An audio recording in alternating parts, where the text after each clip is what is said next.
Graça e paz, irmãos. Oh, que maravilha, glória a Deus. Achei que estavam dormindo, mas ainda bem que não. Vamos ficar atentos ao que Deus tem para falar conosco. Vamos abrir as nossas Bíblias. Oséias, capítulo 4. Capítulo 4. Nós vamos ler o versículo 1 ao 6. Ouvi a palavra do Senhor, vós, filhos de Israel, porque o Senhor tem uma contenda com os habitantes da terra, porque nela não há verdade, nem amor, nem conhecimento de Deus. O que só prevalece é perjurar, mentir, matar, furtar e adulterar. E há arrombamentos, homicídios sobre homicídios. Por isso, a terra está de luto, e todo o que mora nela desfalece, com os animais do campo e com as aves do céu. E até os peixes do mar perecem. Todavia, ninguém contenda, ninguém repreenda, porque o teu povo é como os sacerdotes aos quais acusa. Por isso, tropeçarás de dia, e o profeta contigo tropeçará de noite, e destruirei a tua mãe. O meu povo está sendo destruído, porque lhe falta o conhecimento. Porque tu, sacerdote, rejeitaste o conhecimento, também eu te rejeitarei, para que não sejas sacerdote diante de mim, visto que te esqueceste da lei do teu Deus, também eu me esquecerei de teus filhos. Pai Santo, que o teu Espírito revele a tua palavra, nos dê a compreensão, o entendimento dela, para o nosso bem, para o nosso crescimento espiritual e para que glorifiquemos e exaltemos o teu nome santo. Muito obrigado pela obra que o Senhor fez por nós através de Jesus, fazendo-nos participantes da sua morte e da sua ressurreição, da nossa morte para o pecado e da ressurreição para a nova vida em Cristo. E é em nome dele, do nosso Senhor e Salvador Jesus Cristo, que nós oramos e te agradecemos. Amém. Todas as vezes que eu leio esse texto, o que me vem à mente, agora eu já nem sei mais, mas em tempos não tão distantes, a gente passava na frente das bancas de jornais, aquelas manchetes. Agora pela internet, né? YouTube e tal, as manchetes. Aí a gente dizia o quê? Se pegar o jornal e torcer, sai sangue. Sai sangue. Não é esse o quadro descrito aqui pelo profeta? Não é esse o retrato da humanidade? Esse texto sempre me impressiona, porque a primeira chamada de atenção aqui que Deus faz através do profeta é para que a terra toda, assim como ele fez através do profeta Jeremias, quando ele diz: terra, ó terra, ouvi a palavra do Senhor. E aqui ele está dizendo: ouvi a palavra do Senhor. Aqui eu vejo duas classes de pessoas às quais o profeta dirige a mensagem. Uma, a humanidade toda, sem distinção. Porque ele está fazendo um relato, está fazendo um levantamento, um inventário, uma ressonância da humanidade. Quando ele diz, olha, que nos habitantes da terra, primeiro ele diz que Deus tem uma contenda com os habitantes da terra. Contenda quer dizer uma disputa, um conflito, um problema para ser resolvido com os habitantes da terra. E ele diz por quê? Porque não há verdade entre os seus moradores, não há amor e não há conhecimento de Deus. As pessoas não conhecem Deus. E esse é um assunto que ultimamente tem me incomodado. E muito, inclusive dentro da igreja. Não estou falando lá fora, não. Dentro da própria igreja. Há muita gente recitando os 5 pilares do evangelho da boca para fora, mas lá dentro não houve regeneração alguma. Falta conhecimento de Deus. E um exemplo bíblico para mim nesse aspecto, que é como uma luva, é o próprio Jó, a quem Deus dizia e disse a Satanás, ó, meu servo Jó, não há homem igual a ele na terra. Era temente a Deus. Mas ele precisou ter uma experiência com Deus. E talvez aí esteja a grande diferença. Conhecer Deus, de ouvir falar, porque é Jó quem no final, depois da experiência que ele teve, ele chega a essa conclusão. Eu te conhecia. Só? Aí tem muita gente que bota no grupo de WhatsApp. Copia a Bíblia, põe lá os textos. Aí alguns eu olho, leio e falo, não. Ela não vive isso aqui. Isso aqui na vida dela não tem efeito. Não é verdade. Sabe o que isso chama? Hipocrisia. Meu Deus, mas como tem hipocrisia? Como existe hipocrisia? A pessoa está com um sorriso aqui assim, ó, e por dentro ela está falando, se eu pudesse eu te esganava. Hipócrita. Jesus dedicou o capítulo 23 de Mateus a essa turma. Hipócritas. Eu vi 2 relatos essa semana que eu não fiquei assustado, porque já sei que é assim, mas que confirma, comprova exatamente isso que o profeta está denunciando aqui. Ó. Pessoas desesperançadas, desiludidas com a igreja. Porque aqueles que deveriam ser o exemplo e o modelo serviram de pedra de tropeço. E Jesus disse lá no capítulo 23 de Mateus, são aqueles que não entram e não deixam os que querem entrar no reino de Deus. Mas vêm à frente e falam, fui atraído no corpo de Cristo, crucificado com Ele, morri para o pecado no corpo dele, fui sepultado e ressuscitado com Cristo, da boca para fora. Mas não tiveram essa experiência de novo nascimento, não nasceram de novo. E o outro relato foi exatamente de um pastor. Palavras dele arrebatava multidões nas pregações que fazia.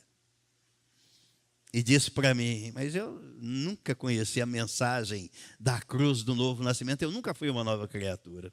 Ainda bem, graças a Deus que ele chegou a essa conclusão. Eu não conhecia, eu quero conhecer, eu quero pregar isso aqui. Eu quero saber como é que é. Um pastor. Confirma o que o profeta está denunciando aqui. A primeira classe de pessoas que ele dirige a mensagem, a humanidade, a terra. E faz um relato, o que é que existe na terra? O que só prevalece é perjurar, falsidade, mentira, falso, testemunho. Quando Jesus diz que nós devemos ser testemunhas da obra que ele consumou na cruz do Calvário, da nova vida, da ressurreição juntamente com ele, da vida eterna que ele veio nos oferecer, da mudança de proprietário de filhos do diabo para filhos de Deus. Testemunha, Mas só testemunha quem experimenta. Eu não vou testemunhar de uma coisa que, para mim, não é verdade, não é realidade. Até falo da boca para fora, mas não sou aquilo. E é o que mais tem no meio. Ele diz: a terra está de luto. Já pensou? A terra está de luto. E olha a repercussão disso em toda a criação, em todo o universo. Ele diz no versículo 3: todo o que mora nela desfalece, com os animais do campo, com as aves do céu e até os peixes do mar perecem, por conta dessa ação diabólica, maligna e maléfica da raça humana. O estrago que o pecado provocou no meio da humanidade. O veneno que a serpente do jardim do Éden injetou em Adão e Eva e passou a toda a humanidade. Olha as consequências. E ele diz no versículo 4: todavia, ninguém contenda, ninguém repreenda, porque o teu povo é como os sacerdotes aos quais acusa.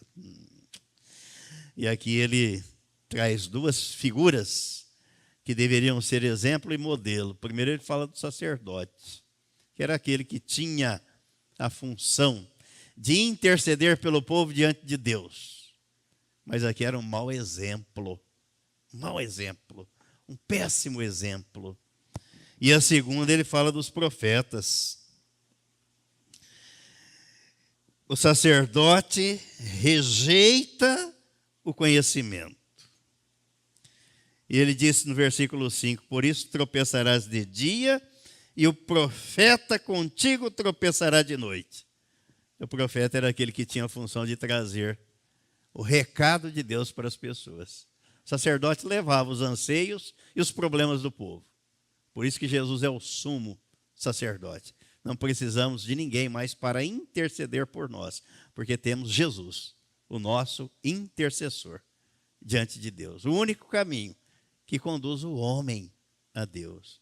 E o profeta era aquele que tinha a função de trazer o recado de Deus para o povo. Olha, o Senhor está dizendo, está aqui, escrito assim, assim, assim, mandou, e não fazia isso. Aliás, no livro do profeta Jeremias, Deus faz uma abominação e uma condenação veemente aos falsos profetas. Estão dizendo que o Senhor falou quando eu não falei. E há muita gente que corre atrás dos falsos profetas, porque não tem o trabalho de examinar nas Escrituras o que é que está escrito. E o versículo 6, a segunda classe de pessoas, então ele se dirige ao seu povo. Ele diz: o meu povo está sendo destruído. Por quê, Senhor? Porque lhe falta o conhecimento. Eu falei aqui a semana passada, faz parte aqui do nosso contexto, da nossa lição de hoje, que a desobediência é a porta aberta para o inimigo. Você abre a porta, dá a brecha, ele entra. Foi assim que ele fez com o casal no jardim do Éden. Adão recebeu a revelação de Deus, mas foi desobediente, foi incrédulo. Por isso ele desobedeceu. A Eva não recebeu a revelação de Deus. Recebeu o conhecimento que Adão compartilhou com ela. Por isso que a serpente não foi tentar Adão, o diabo, foi tentar a Eva. Ponto mais fraco, a brecha, a porta aberta. E o apóstolo Paulo diz lá a Timóteo que Adão não foi enganado, porque ele tinha a revelação. Ele tinha o conhecimento revelado. A Eva foi enganada, iludida, e o marido entrou no mesmo barco, na mesma canoa. E o desastre está aí na humanidade até hoje. Até hoje. Porque quando Deus diz aqui, ouvi a palavra do Senhor, é porque é sério. Porque quem não leva a sério e não põe em prática o que está escrito, tropeça, claudica, cai e arrasta consigo uma multidão. Vai atrás. Vai atrás. O meu povo está sendo destruído porque lhe falta o conhecimento. Isso aqui chama a atenção. Porque tem um artigo aqui. O. Qual é o conhecimento? Qual é o conhecimento que falta, que é necessário para que o povo de Deus não seja destruído? Porque tu, sacerdote, rejeitaste o conhecimento. Deus, a verdade, o evangelho, a palavra, também eu te rejeitarei. Ah, que isso? Alguém poderia dizer, mas o Senhor é um Deus amoroso, Deus de toda graça. Como é que o Senhor vai rejeitar alguém? A questão é que a gente esquece que tudo na vida é uma via de mão dupla. Uma vai, mas a outra vem. E a visão, a concepção que as pessoas têm de um modo geral é que Deus é um Deus bonzinho, que Ele aceita tudo, perdoa tudo, ignora tudo. Mas não é bem assim que está escrito na Bíblia. O Deus da Bíblia é esse Deus que está dizendo aqui: tu, sacerdote, rejeitaste o conhecimento, também eu te rejeitarei. Toma lá da cá. No livro do profeta Zacarias, no capítulo 7, e aqui está uma outra questão, e principalmente quando se trata de oração, né? As pessoas não levam Deus a sério, não põem em prática o que ouvem, e na hora que a água bate aqui no nariz e começa a subir, aí, ai meu Deus, oh meu Deus, ou então 6 horas por mim, 6 horas, vira o crente das 6 horas, né? 6 horas por mim, sabe? E Deus está dizendo aqui através do profeta Zacarias, capítulo 7, no versículo 13: visto que eu clamei, e eles não me ouviram, eles também clamaram, e eu não os ouvi, diz o Senhor dos exércitos. Ah, mas o Senhor não ouve? Ouve, Ele não é surdo. Ele não é surdo. Ele ouve até o pensamento, Ele conhece, Ele sabe. Mas por que o Senhor não ouve, então, essas orações feitas assim? Porque eu clamei e vocês não me ouviram. Agora vocês querem ser ouvidos por mim? É o que Deus está dizendo. É uma via de mão dupla. Eu clamo, vocês não ouvem. E vocês clamam e querem que eu ouça. O que está de acordo com o profeta Oséias. Porque tu, sacerdote, rejeitaste o conhecimento, também eu te rejeitarei, para que não sejas sacerdote diante de mim. Visto que te esqueceste da lei do teu Deus, também eu me esquecerei dos teus filhos. Todas as vezes que eu vejo textos como esse e medito na Bíblia, a conclusão que eu chego é que a porta que Jesus disse que é Ele, o Pitota leu aqui agora de manhã, não é? João capítulo 10. Ela é mais estreita do que a gente pode imaginar. É mais estreita. Eu vejo um texto como esse, e falo, gente, o povo está brincando de Deus, com Deus, do conhecimento. Eu conheço tudo da Bíblia, eu sei tudo. E sabe mesmo, o diabo sabe. O diabo também sabe. Esse pastor que eu conversava com ele ontem, ele falou, eu arrebatava multidões e pregava para a multidão. Não vou nem dizer o nome da denominação a qual ele participava e era pastor. Grande. Multidões. E sabe o que ele fazia? Depois do púlpito da pregação, fora da vista da multidão? Droga, consumia droga, álcool e mulheres, prostituição. E casado, tinha família, perdeu tudo. E foi parar numa clínica de recuperação. Foi lá que eu o conheci, fui fazer uma visita lá. Engana Deus? O que é que Deus está vendo? Lá dentro. Lá dentro. A aparência engana a sociedade. Engana as pessoas. Eu engano. Faz parte do nosso contexto aqui. Ó. A Eva foi enganada.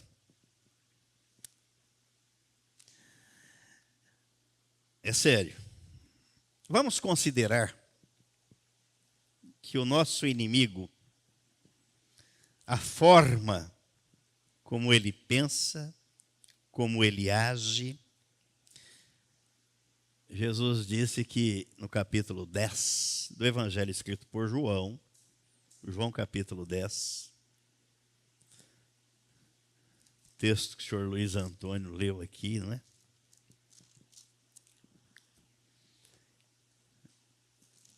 No versículo 9 e 10, Jesus disse assim: eu sou a porta. Se alguém entrar por mim, será salvo. Entrará e sairá e achará pastagem, liberdade. O ladrão vem somente para roubar, matar e destruir.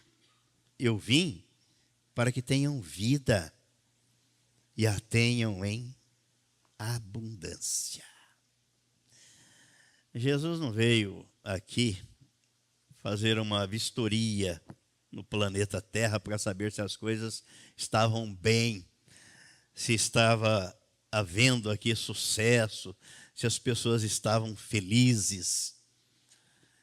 Ele veio aqui para trazer vida a quem não tinha vida, porque a Bíblia diz que nós nascemos mortos espiritualmente. E são umas coisas que, aos olhos humanos, parece até uma contradição ou um contrassenso, quando nós vemos o que o apóstolo Paulo diz aqui na carta aos Colossenses, no capítulo 2,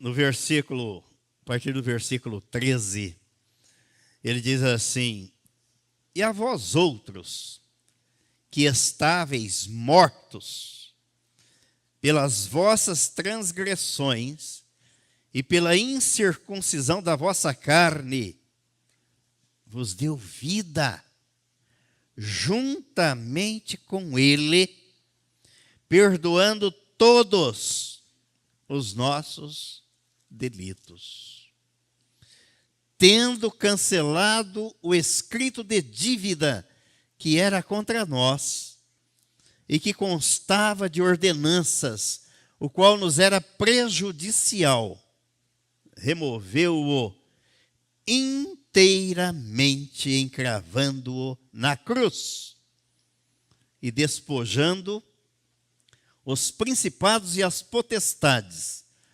publicamente os expôs ao desprezo, triunfando deles na cruz. Foi isso que Jesus veio fazer. Na cruz, atraiu a raça humana no corpo dele. A natureza adâmica foi destruída no corpo de Cristo, para que na ressurreição, juntamente com Cristo, ressurgisse o novo homem, a nova criatura, o cidadão do céu, a habitação da Trindade. Agora vem fazer morada no novo coração, não no velho, no novo, porque Deus não tem comunhão com o pecador.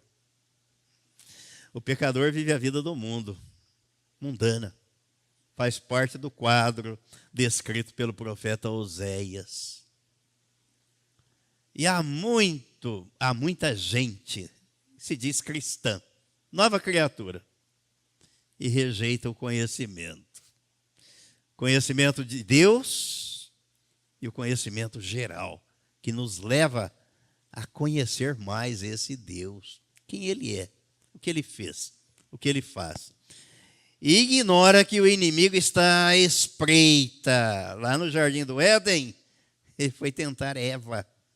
Quando Deus teve o diálogo com Jó, e Jó compareceu com a família para prestar culto a Deus, quem é que estava lá junto? O diabo. E Deus pergunta: você conhece o meu servo Jó? Ele disse: como conheço? E como ele conhece?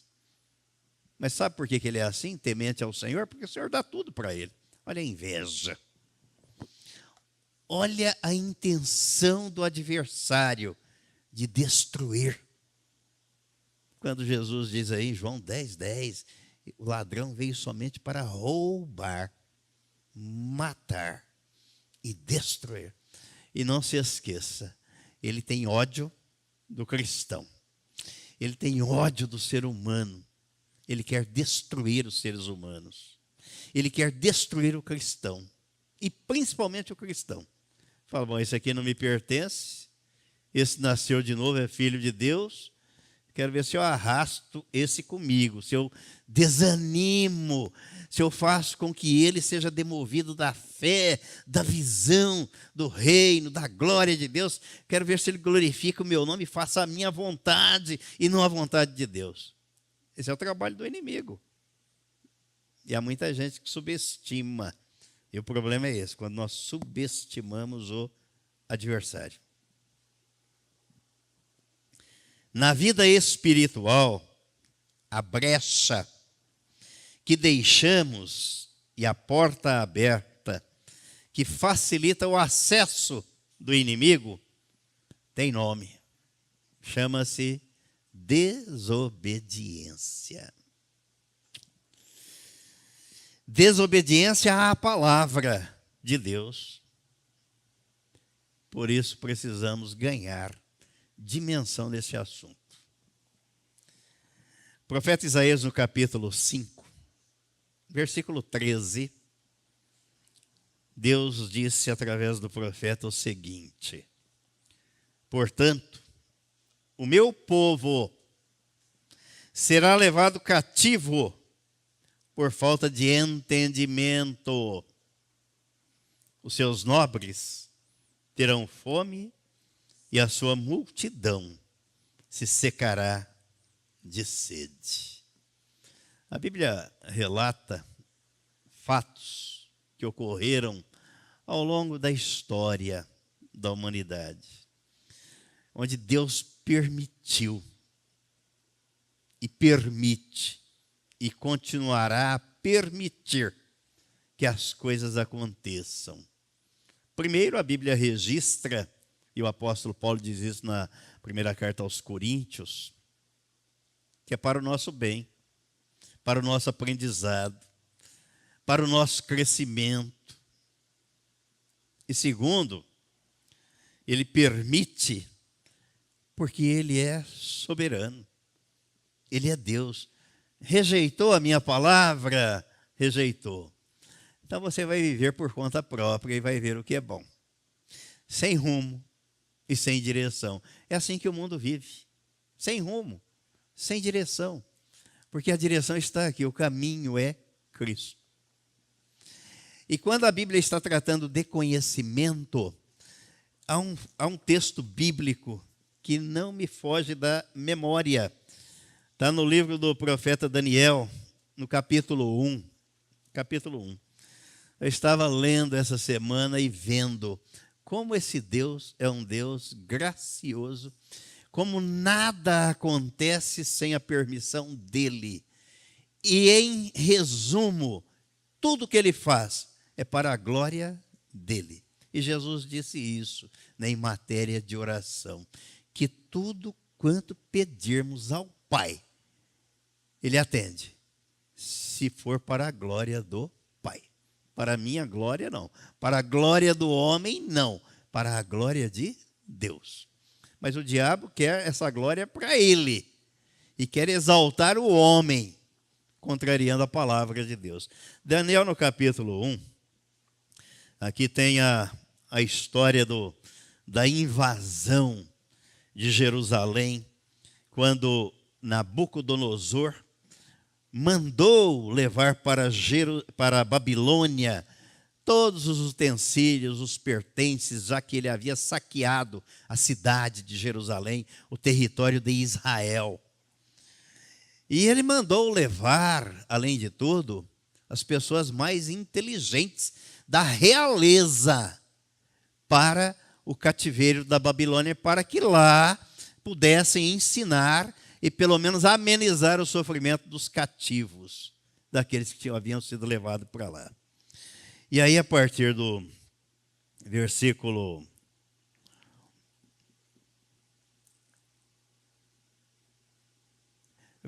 3, capítulo 1, versículo 3.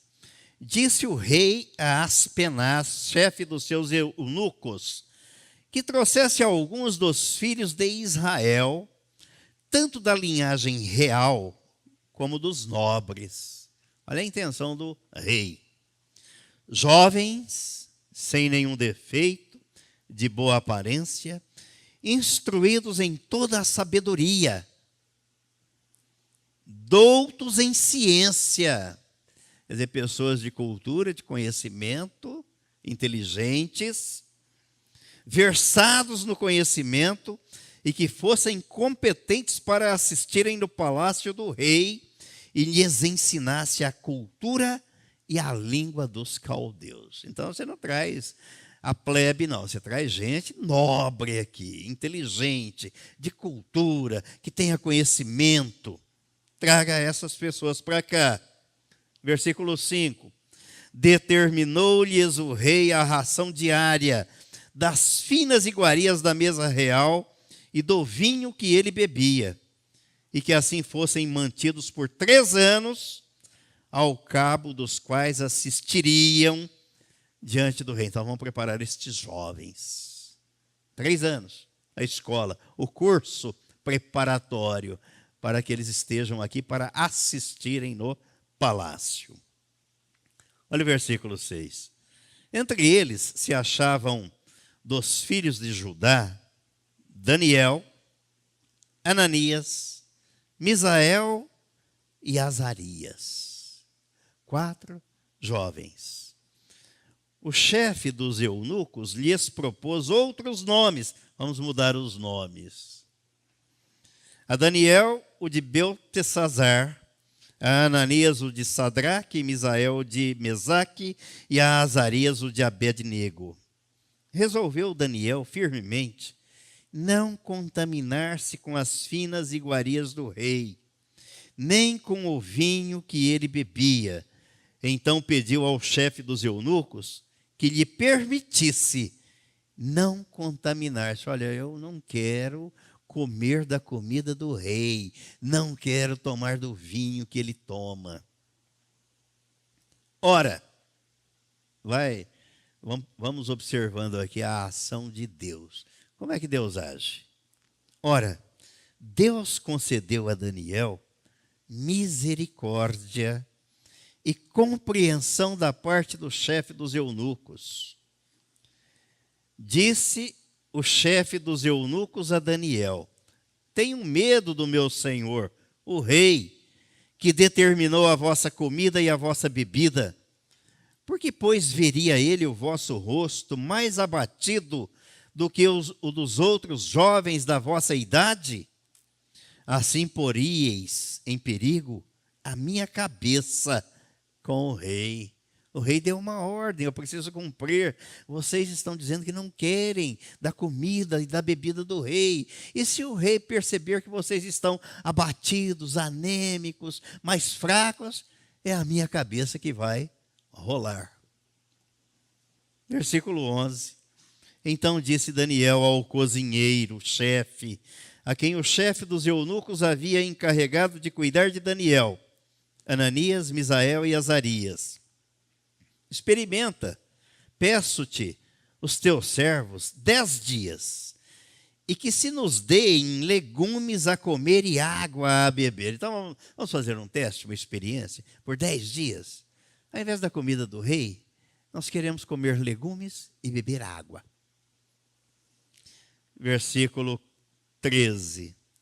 Então se veja diante de ti a nossa aparência e a dos jovens que comem das finas iguarias do rei. E segundo vires, age com os teus servos. Ele atendeu e os experimentou 10 dias. No fim dos 10 dias, a sua aparência era melhor. Estavam eles mais robustos do que todos os jovens que comiam das finas iguarias do rei. Comendo legumes e tomando água. Estavam com uma aparência, com uma saúde melhor do que aqueles que comiam das iguarias da mesa do rei. Versículo 16. Com isto, o cozinheiro-chefe tirou deles as finas iguarias e o vinho que deviam beber e lhes dava legumes. Agora, o que me impressiona ao ver a ação, como Deus vai agindo. Versículo 17. Ora, a estes 4 jovens, Deus deu o conhecimento e a inteligência em toda a cultura e sabedoria. Opa, então aqui tem um diferencial. O profeta Oséias está dizendo que o povo é destruído porque falta o conhecimento de Deus. Aqui Deus deu conhecimento e sabedoria em toda a cultura. Além dele, em toda a cultura. Mas deu inteligência a Daniel deu inteligência de todas as visões e sonhos. Sabe por que eu estou falando isso? Porque nós precisamos ampliar os nossos horizontes. Precisamos desenvolver a salvação. O apóstolo Paulo diz na carta aos Filipenses, no capítulo 2, no versículo 12 e 13. Ele diz assim: pois, amados meus, como sempre obedecestes, não só na minha presença, porém muito mais agora, na minha ausência, desenvolvei a vossa salvação com temor e tremor, porque Deus é quem efetua em vós tanto o querer como o realizar, segundo a sua boa vontade. Uma coisa que não se encaixa na minha cabeça é que nós nascemos fisicamente e crescemos, mas espiritualmente a pessoa fica igual um papagaio. Cristo me atraiu, fui crucificado, morri com ele, fui sepultado e ressuscitado com ele. Vai ficar aí? Isso é o começo. Novo nascimento é o começo da vida cristã. Não é o fim, não é o ápice. Cresça, desenvolva, busque conhecimento, peça sabedoria. O livro de Provérbios está recheado disso. Sabedoria e conhecimento. Busque. Quem dá? Deus. Quem mostra a fonte onde você deve buscar? Deus. Quem conduz e dirige a sua vida? O Espírito Santo. Para ficar assim? Aí o diabo entra. Aí a porta está aberta. A ignorância. A ignorância é a pior doença que existe. Às vezes a gente fica preocupado com doenças físicas. As doenças emocionais são as piores que existem. As doenças da alma, porque a pessoa fica com a mente, o cérebro atrofiado. E o apóstolo Paulo está dizendo aqui na carta aos Romanos, no capítulo 12, no versículo 1 e 2, ele está dizendo assim: rogo-vos, pois, irmãos, pelas misericórdias de Deus, que apresenteis o vosso corpo por sacrifício vivo, santo e agradável a Deus, que é o vosso culto, com inteligência, racional, lógico, que faz sentido. Apresente o vosso corpo. Não é ficar em casa acompanhando pela internet. Ah, eu assisti o culto. Culto não se assiste. Culto se presta. Presta um culto. Então eu venho aqui, é o meu corpo, eu venho aqui para prestar um culto, para adorar, para louvar, para orar. Eu venho pessoalmente. Ninguém pode me representar nessa questão. Eu dei uma procuração para o fulano de tal, hoje ele vai me representar aí no culto. Isso não existe. Isso não existe. Não, mas a igreja virtual, a Bíblia diz, o Salmo 133 diz, que quão bom e agradável é que os irmãos vivam em união, em comunhão, virtualmente. Claro, o recurso está aí para ser utilizado em ocasiões especiais, quando não há outro jeito, né? Então a gente alcança pessoas fora da cidade, elas não podem vir aqui, não estão aqui, alcança virtualmente. Mas nada vai substituir o comparecimento. Apresente o vosso corpo, venha prestar o culto, venha adorar, venha louvar, venha crescer na graça e no conhecimento do nosso Senhor e Salvador Jesus Cristo. É o que está na Bíblia. E ela não vai ficar desatualizada jamais, viu? Ah, não, mas hoje a tecnologia... Não, ela não vai ser desatualizada.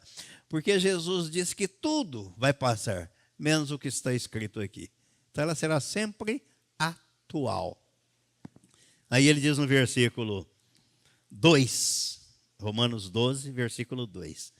E não vos conformeis com este século. Você está conformado? Tá bom? Tranquilo? Sossegado? A Bíblia está dizendo, não vos conformeis. Não seja conformado, não se conforme com o curso do mundo, com aquilo que você vê e da forma como as coisas acontecem. Mas quando é que isso vai fazer a diferença? Ele diz aqui, mas transformai-vos pela renovação da vossa mente. E se eu não fizer isso? Você não vai experimentar a boa, perfeita e agradável vontade de Deus. Ah, mas eu leio a Bíblia todo dia. Copio o texto bíblico e mando nas mensagens, nas redes sociais. Mas você vive o que você lê e manda? É uma realidade na sua vida? Aí dá para entender a diferença entre o conhecimento revelado e o conhecimento compartilhado. O revelado eu vou buscar aqui e Deus me revela. O compartilhado eu ouço, igual o Jó, eu te conhecia, só de ouvir. Cadê a experiência? E vida com Deus, vida cristã, novo nascimento é experiência com Deus. É comunhão com Deus no dia a dia, na palavra, no dia a dia. Não é de ficar ouvindo, ficar postando e mandando. Se isso não for verdade, realidade na nossa vida, nós estamos perdendo tempo. Estamos perdendo tempo. E dá no que deu, no que a gente viu, o que aconteceu aqui e acontece. Todos os dias. Por quê? Porque falta experiência. Falta transformação real na vida da pessoa. Ela diz que é, mas não é. Ela fala, papagaio também fala. O diabo conhece as escrituras. Treme, estremece diante de Deus. Faz mais do que o ser humano. O apelo do profeta Oséias é: ouvi a palavra do Senhor. Busquem o conhecimento de Deus e não ignorem o conhecimento geral.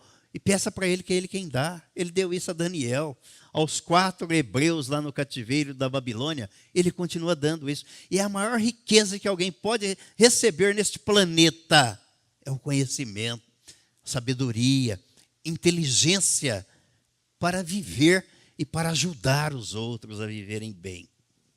Há muita gente sofrendo, há muita gente doente. Sabe por quê? Porque falta o conhecimento. Não sou eu quem diz, não sou eu. O profeta Isaías, no capítulo 1, Deus está falando isso através do profeta. No capítulo 1 de Isaías,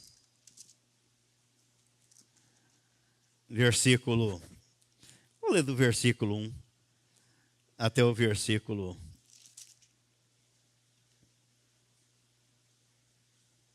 vai fechar, vai fazer o fecho, o resumo, a conclusão do que nós lemos no profeta Oséias. Vamos fazer a leitura aqui, Isaías capítulo 1. Visão de Isaías, filho de Amós, que ele teve a respeito de Judá e Jerusalém, nos dias de Uzias, Jotão, Acás e Ezequias, reis de Judá. Ouvi, ó céus, olha o apelo, e dá ouvidos, ó terra. Eu tenho assim a impressão, né? Aquele apelo, quer dizer, pelo amor de Deus, ouçam, parem com o curso do mundo e ouçam. O Senhor é quem fala. Criei filhos, o desabafo de Deus.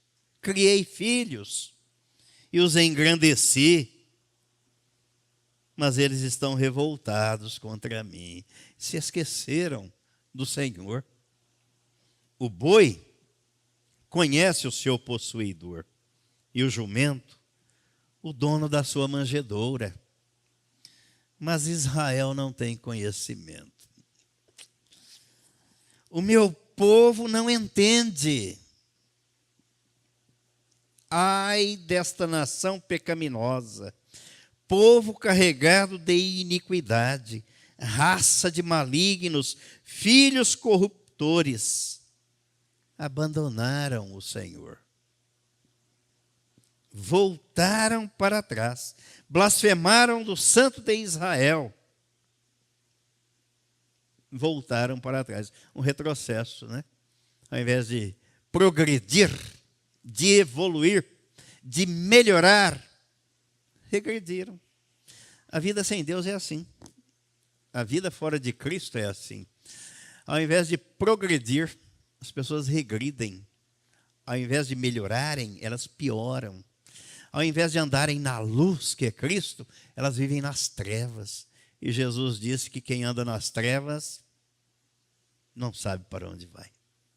Fica girando, igual o povo no deserto, né? Quando saiu do cativeiro do Egito. 40 anos ali, ó, girando. Onde você está indo? De lugar algum para lugar nenhum. Girando, em círculo. Não tem um rumo certo. E ele diz mais: por que haveis de ainda ser feridos, visto que continuais em rebeldia? Olha a rebelião aqui, ó. Aliás, eu li essa semana que no hebraico, quando Samuel diz que a rebelião é como o pecado de feitiçaria, no hebraico não existe o como. Diz que a rebelião é pecado de feitiçaria. Tem muito feiticeiro dentro da igreja, hein? Muito feiticeiro. Rebelde. Ele diz, olha, porque haveis de ainda ser feridos, visto que continuais em rebeldia, toda a cabeça está doente, todo o coração enfermo, e desde a planta do pé até a cabeça, não há nele coisa sã, senão feridas, contusões e chagas inflamadas, umas e outras, não espremidas, nem atadas, nem amolecidas com óleo. São doenças da alma, são enfermidades da alma, são doenças emocionais, que refletem no físico. E as pessoas não querem tratar disso. A vida é interessante, porque é uma caminhada, desde que a gente foi gerado no ventre da mãe, e a gente vai acumulando pancadas, traumas, e vão ficando acumulados. E ficam ali congelados. Tem gente que age, tem adulto velho que age como criança, porque tem um trauma que ele sofreu lá na infância. E está lá. E ele não descongelou aquilo. Por isso ele repete o padrão. Comportamento vai sendo repetido. É compulsão pela repetição. Vai repetindo, repetindo. Vamos tratar disso. Não, eu nasci de novo. No espírito. O corpo e as suas emoções precisam ser tratadas. Por que você fica doente? E por que você toma remédio? Por que você vai ao médico? Se já nasceu de novo, não precisa ir. Não é verdade? Espiritualmente ganhamos a nova vida em Cristo. Fisicamente e emocionalmente, nós precisamos ser tratados à luz da palavra. Não sou eu, está escrito aqui na Bíblia, renovar a mente. Não sou eu quem diz, está escrito aqui na Bíblia, desenvolver a salvação e a vida como um todo. Está escrito, não sou eu. E ele diz aqui, a vossa terra está assolada, as vossas cidades consumidas pelo fogo, a vossa lavoura, os estranhos devoram em vossa presença, e a terra se acha devastada como uma subversão de estranhos. Qual foi o apelo? Qual foi o apelo do profeta Oséias? Ouvi a palavra do Senhor. O Senhor tem uma contenda com os habitantes da terra. Que o Senhor nos dê, continue dando cada vez mais a revelação, o entendimento, a compreensão, a sabedoria, para que caminhemos, abandonemos o máximo que pudermos da ignorância. Não sejamos ignorantes, porque a ignorância é a pior doença que existe. É a pior doença que existe. O resto você dá um jeito, mas ser ignorante, o apóstolo Paulo diz que nós não podemos ignorar a obra que Jesus consumou na cruz do Calvário, a nossa inclusão no corpo dele. Não podemos ignorar que o Espírito Santo guia o Filho de Deus. Não podemos ignorar que o nosso adversário anda ao derredor assim, ó, com a boca bem grande, para tragar os descuidados, os desavisados. Amém? E amém.